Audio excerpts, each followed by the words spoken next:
Nüüd me jällegi oleme Eesti hip-hop kultuuri jaoks ühes kõige tähtsamas kohas. Selle koha nimi on Taku klubi. Praegu siin on küll üks hulgiladu, aga selles kohas loodigi Eesti hip-hop kultuuri vundament.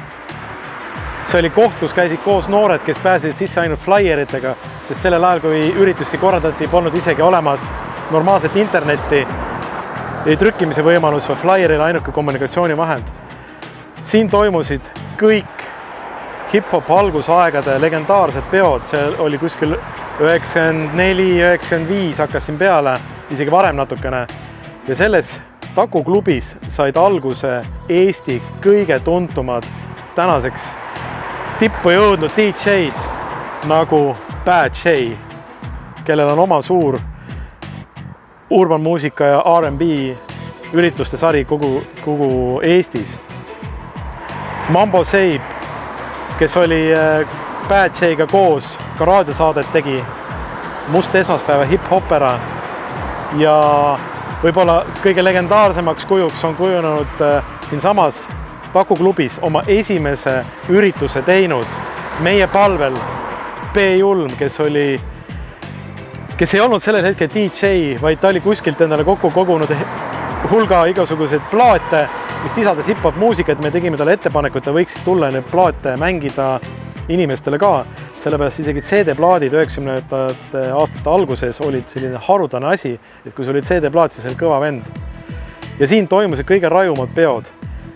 Siin toimus ka Kool D kõige esimene live, sest Kool D oli teinud oma üritus, enda laulusid raadios lasnud, aga meie kutsel tuli Kool D siia ja tegi oma esimese laivi.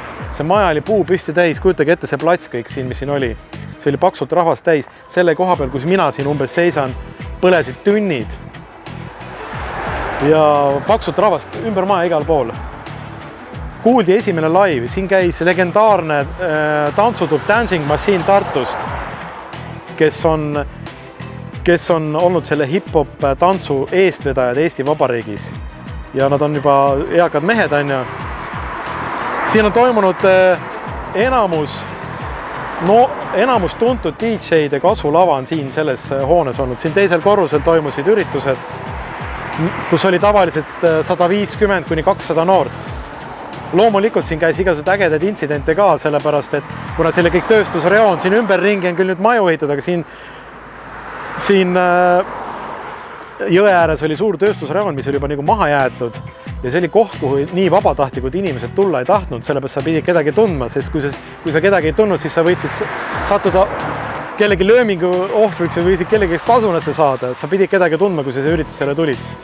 Aga see oli turvaline koht, siin mingisuguseid kaklusi ja probleeme tegelikult ei toimunud.